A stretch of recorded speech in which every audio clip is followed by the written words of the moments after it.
قولي لي ليه سميناها سولت اند بيبر كده؟ لانها بتبقى عباره عن بلاك اند وايت بيكسل. بلاك اند سولت اند بيبر يعني ايه اصلا؟ ملح وفلفل. ملح وفلفل. بالنسبه للسولت اند بيبر نويز بتعبر عنها كنسبه مئويه. انت قلت من التوتال نمبر اوف بيكسلز. يعني ايه نسبه مئويه من التوتال نمبر؟ اديني مثال كده عادي. هو اصلا الديفولت بتاعها 5%. يعني مثلا لو احنا عندنا السايز بتاعها 100% يبقى عدد السايز بتاعها 10000 بيكسل. 5% من 10000 500 بيكسل. اللي بتوزع 500 بتوزع عليهم ابيض واسود بمزاجك ولا رأيك؟ لا يعني. شكرا. ثالث نوع من انواع النويز. اسمك ايه؟ عمل بنفسك. اسمه محمد حسام مئوية. ما انا عارف الترتيب بس برضه يعني لازم تقول اسمك برضه تعرف تقول انا اسم فلان اللي هو بيتكلم يعني. محمد حسام حسن ربيع. ماشي وكده. جاي يتكلم في ثالث نوع من انواع النويز اللي هو السبيكال نويز. والسبيكال نويز في بعض الاحيان بنطلق عليها المالتيبليكيتيف نويز. وده ليه؟ ده عشان بيتضرب وبتعملها مالتيبلاي في يونيفورملي ديستريبيوتد راندوم فاريبل نويز وبعدين بتضاف عليها. وده زي ما انتم شايفين في العلاقه اللي قدامنا اللي هي جي بتساوي الاي زائد الان في الاي. وزي ما انتم شايفين الجي ده هو الاوتبوت ايمج. الجي بيبقى هو ده الاوتبوت ايمج والاي هو الفيور او الاوريجينال ايمج والان بيبقى النويز المضروب فيه. وده احنا بنشوف السبيكال نويز بيبان عندنا في ابلكيشنز معينه زي الميديكال ابلكيشنز وزي الرادار ابلكيشنز. في الميديكال ابلكيشنز بيبان بالاخص في الالترا ساوند ايمج. ولو جينا نبص على الشكل المبين بنشوف قدامنا اول حاجه الاوريجينال ايمج وهي بنضاف عليها سبيكال نويز عند ديفرنت اس ان ار 1 و2 و5. نوع النويز ايه؟ عند يعني النويز اللي موجود ده نوع ايه؟ ده سبيكال نويز. نعم؟ سبيكال نويز. بعض الاحيان بنقول عليه مالتيبليكيتيف نويز. والصوره بس انا كان يهمني هل انتوا شرحتوا الجاوسيان نويز والسبيكال نويز شرحتوها في كله موجود في الكتاب بنفس الترتيب. المفروض عشان طبعا اي واحد يقراه يبقى ايه تمام. وموجود برضه في السي دي اللي هو مرفق محرك في الكتاب. حضرتك زي السي دي في الكتاب موجود برضه. الرابع صوره معانا اللي هو الكالر ايمج. دي بيبقى فيها برضه الاوريجينال ايمج ومتضاف عليها السبيكال نويز بس عند ديفرنت فاليوز اوف فاريبلز. رابع نوع الصورة دي كمان بتبقى صورة. ما عادش عندكم صور تانية غير الفلفل والبصل والكلام ده. الصورة اللي هو ده عشان فيها كلر كتير. ما في ممكن برتقال ده سبب. انواع من الفاكهة يعني. ده السبب بالنسبه لنا هنا يعني ليها كومنت بس هنا كده. الصوره دي صح متكرره كتير. فيها سبب مشهور جدا ان هي فيها تدرجات الالوان الكلر كتير. يعني في عندنا في حاجات فيها اللون الاصفر اللي هو مكون من الاحمر والاخضر كتير، في حاجات غالب فيها اللون الاحمر، في الاخضر، في الابيض وتحت خلفيه بلاك. فلما بنيجي نشتغل عليها بنضمن ان البروسيسنج يشتمل على كل الكلرز اللي موجوده.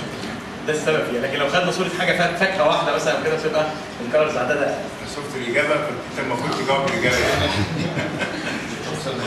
طيب النوع الرابع من انواع النويز هو الكومبوزيت نويز. ولو جينا نبص على النوع ده بيبقى معمول ميكس من الثلاث انواع اللي فاتوا من السبيكال والجاوسيان والسولتان بيبر.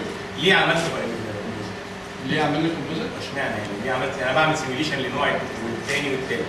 عملت ميكس منهم. النوع ده بالاخص بيبان في الصوره كل انواع النويز وبنقدر عن طريقها بنحدد نوع النويز الموجوده بالظبط. بس احنا لو جينا نبص يعني في الرياليتي اللي بيجي لك الصوره عليها نويز واحده ولا اكتر من نوع؟ لا بيبقى اكتر بقى من اكتر من نوع. عشان كده عملت ميكس. بس هو في حاجه ان لو في نوع منهم الباور بتاعته بتبقى زايده شويه هو بيبقى نوع دوميننت شويه في الصوره مش هنشوف غيره. فلازم تكون الباور بتاعت الثلاث انواع متساويه زي ما انتم شايفين في السلايد. وهنا الصوره بتوضح الاوريجينال ايمج وهنا بتطلع كومبوزيت نويز عند السيجنال تو نويز ريشيو عند 1 و2 و5. السيجنال تو نويز ريشيو هي الباور اوف ذا ايمج تو ذا نويز ان ذا ايمج. سيجنال تو نويز ريشيو تعرفها هي الباور هي الباور اللي بتبقى بتاعت الصوره يعني ريشيو بينها وبين النويز اللي موجود على الصوره. مش بين النويز الباور بتاع النويز. سيجنال باور على النويز. الباور بتاع النويز اللي موجود. ريشيو ولا ديسبل؟ لا ريشيو.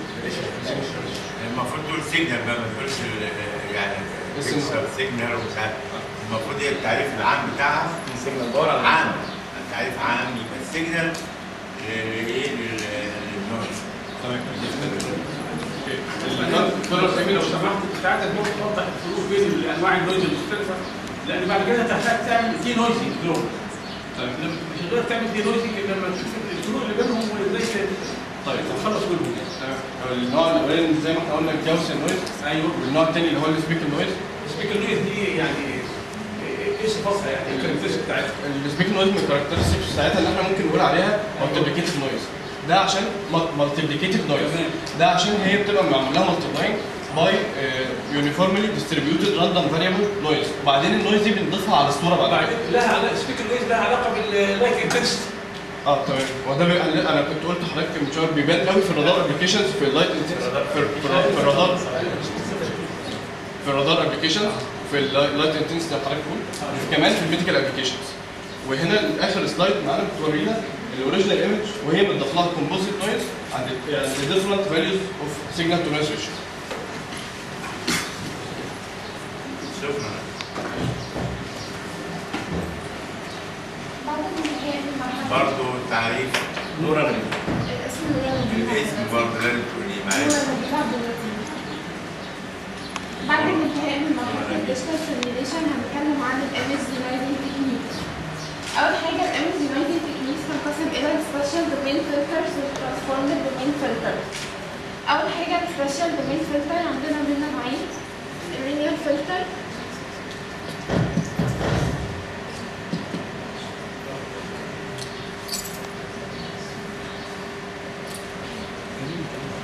عندنا منه نوعين، اللينير فلتر والنون لينير فلتر. اخترنا من اللينير فلتر 3 انواع، المين فلتر والجاوسيان فلتر والديسك، والنون لينير فلتر اخترنا منهم نوعين، اللينير والمين.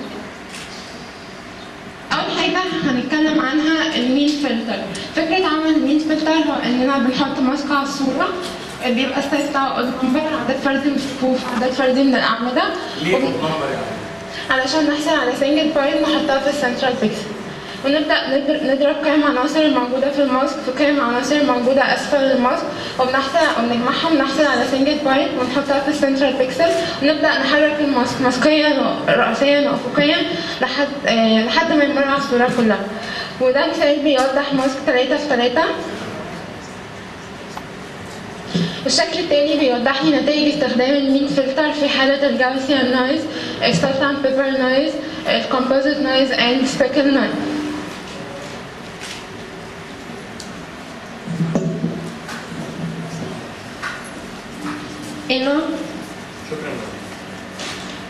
النوع التاني من اللينير فلتر هو حاجه انت بقى عامله هاجر يس.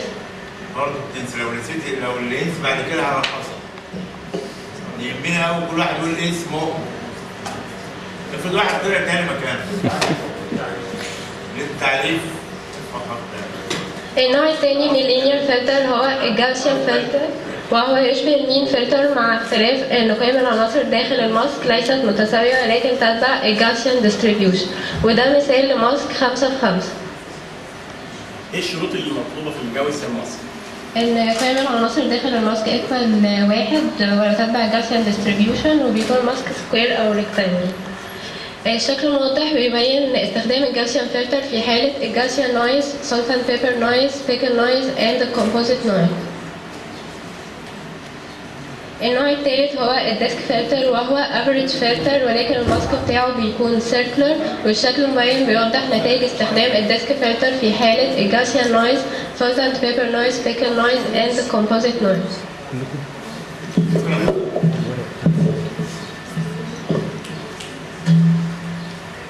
يمنى محمود. النوع الثاني من انواع السبيشال دومين تكنيكس هو النون لينير فلتر. النون لينير فلتر is an image processing technique since its output is not a linear function of its input.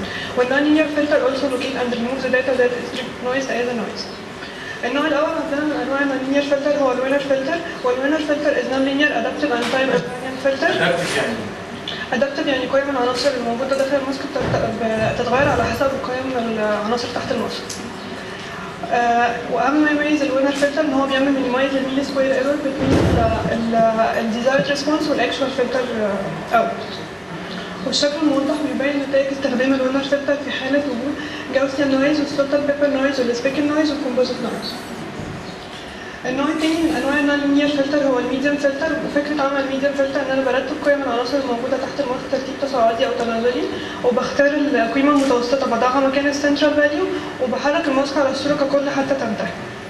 شكل الفلتر ده ايه؟ نوع ايه؟ الفلتر نون لينير. نون لينير فلتر. والشكل الموضح بيبين نتائج استخدام الميديم فلتر في حاله السبيكل نويز والكومبوزيت نويز والجاوسيان نويز والسولتان بيبر نويز، ويتضح ان الافضل هو السولتان بيبر نويز. لو سمحت يا يمنى قولي بس في كده حاسس بالتناقض بين ادابتيف وتايب انفيريانت. يعني ادابتيف يعني بتغير حسب البارامترز معينه. لكن تايب انفيريانت يعني ثابت. لا تايب انفيريانت يعني في كده شبه تناقض يعني. لا هو التايم انفاريانت معناه ان انا لو عندي انبوت حصل فيه شيفت مثلا بيحصل نفس الشيفت في الاول. بس هو ده معنى التايم انفاريانت. لكن الادابتيف القيم العناصر الموجوده في الماسك بتتغير على حسب تغير العناصر الموجوده تحت الماسك، فهي انا بارامترز اللي فيها ادابتيشن يعني. انا عندي بارامترز ايه؟ اللي هو فيها ادابتيشن ادابتيف. القيم العناصر نفسها بتاعت الماسك. الورق بتاعها مدى شويه. هو لحظيا بيبقى طيب انفيريانت. وبعد كده على اللونج تايم هو ادابتيف. لان انا هو بيعمل البروسيس نفسها، هو بيحسب قيمه فاليو واحده بيبقى طيب انفيريانت، لكن بعد كده بيبقى ادابتيف. الجدول الموضح بيبين نتائج السبيشال دومين تكنيكس في حاله وجود الجاوسيان نويز، ويتضح ان في حاله استخدام اللينير فلتر الافضل هو الديسك ماسك 3، والافضل في حاله النون لينير فلتر هو الوينج. الجدول الموضح بيبين نتائج استخدام السبيشال دومين تكنيكس في حاله وجود السولتان بيبر نويز، ويتضح ان الافضل هو الميديم فلتر. الجدول الموضح بيبين نتائج استخدام السبيكل نويز، ويتضح ان الافضل في حاله استخدام اللينير فلتر هو الديسك فلتر، وفي حاله النون لينير فلتر هو الوينر فلتر. الجدول الموضح بيبين نتائج في حاله وجود الكومبوزيت نويز، والافضل في حاله استخدام اللينير فلتر هو الديسك، وفي حاله استخدام النون لينير فلتر هو الوينر.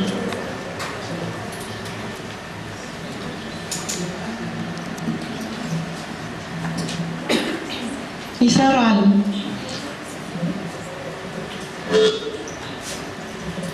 تاني تكنيك عندنا هو ترانسفورم تكنيك، والبلوك دايجرام بيوضحها. بناخد صورة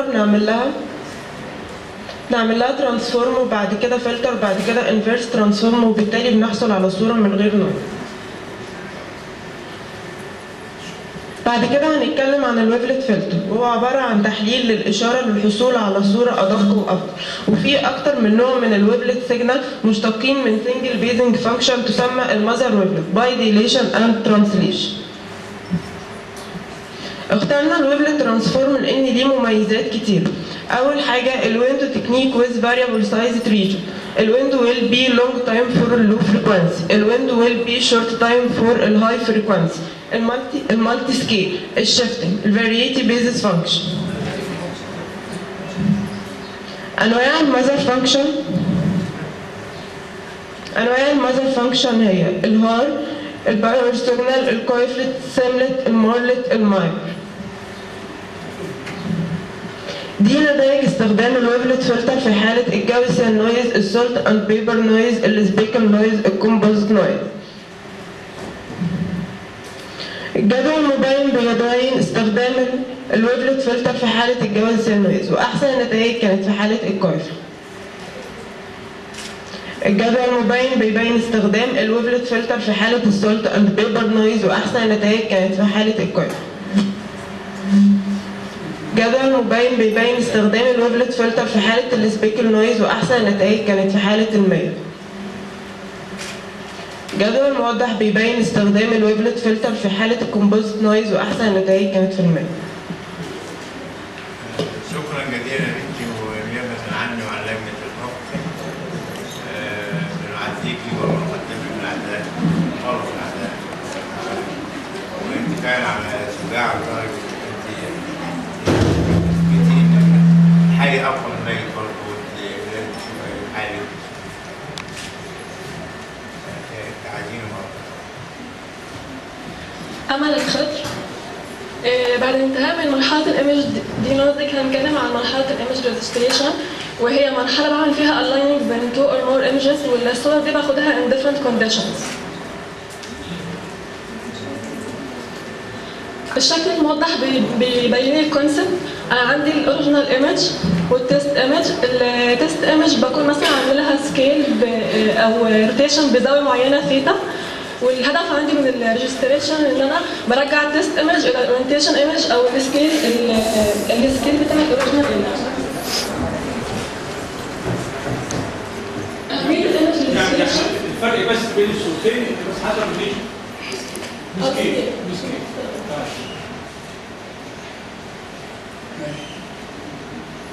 أهمية الإيمج ريجستريشن الفيلد ديتكشن estimating intensity differences between images biomedical image registration image fusion. Examples of transformation type الإكس أكسس translation والواي أكسس translation والليميتيشن مع عقارب الساعة أو عكس عقارب الساعة والسكيلينج والستريتشنج والشيب. Image registration methodology dimensionality, nature of registration behavior, nature of transformation, domain of transformation, interaction, optimization procedure, modulated involvement, subject and object.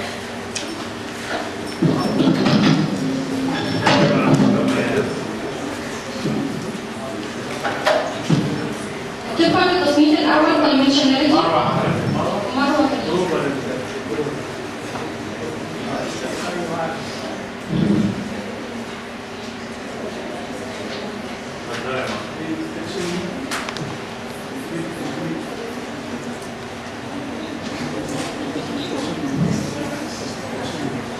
تبقى التصنيف الأول dimensionality can be divided into special dimensions only time series. Both can be 2D, 2D, 2D, 3D, 3D, 3D. 2D, 2D like grayscale image, 3D, 3D like color lithium image. تبقى التصنيف الثاني nature of registration basis. Image based registration can be divided into extrinsic and intrinsic. Extrinsic rely on the artificial object attached to the patient. Intrinsic rely on the patient generated image content. واحنا في مشروعنا استخدمنا intrinsic. طبقا للتصنيف الثالث nature of the transformation. Image coordinate transformation can be classified into rigid, affine, projected, curved. Rigid when only translations and rotations are allowed. Affine projected border lines onto border lines. Affine makes border lines onto border lines. Projected makes lines onto lines. Finally curved or elastic makes lines into curved. واحنا في مشروعنا استخدمنا rigid.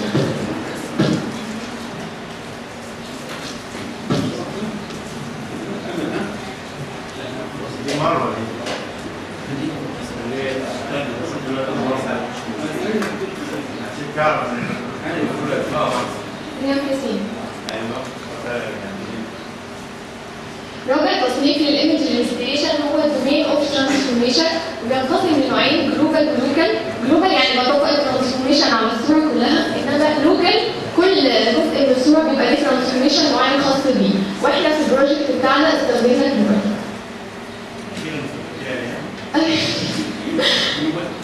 interaction خامس تصنيف الانتراكشن بينقسم لاوتوماتيك سيمي اوتوماتيك وانتراكتيف. الاوتوماتيك اليوزر اونلي سبلايز ذا الجوريزم وذ ذا داتا، انما في حاله السيمي اوتوماتيك ذا يوزر نيد تو انيشلايز ذا الجوريزم. في حاله الانتراكتيف ذا يوزر داز ذا ريجستريشن باي هيم سيلف باي يوزنج سوفت وير معين. سادس تصنيف نعم استخدمنا التصنيف عشان استخدمنا سيمي اوتوماتيك. سادس تصنيف الاوبتمايزيشن بروسيجر وبينقسم لنوعين دايركت كمبيوتر وسيرجن فور، واحنا في البروجكت بتاعنا استخدمنا دايركت كمبيوتر.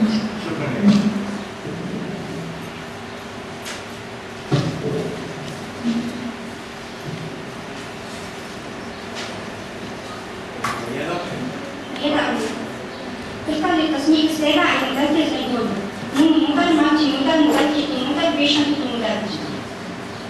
المونو موديل application consisted of the same model such as DT to CT, MR to MR, and vector. The multi-modal registration consisted of two different models such as DT to MR, CT to VEX, VEX to MR, VEX to UX. واحنا استخدمنا المونو موديل.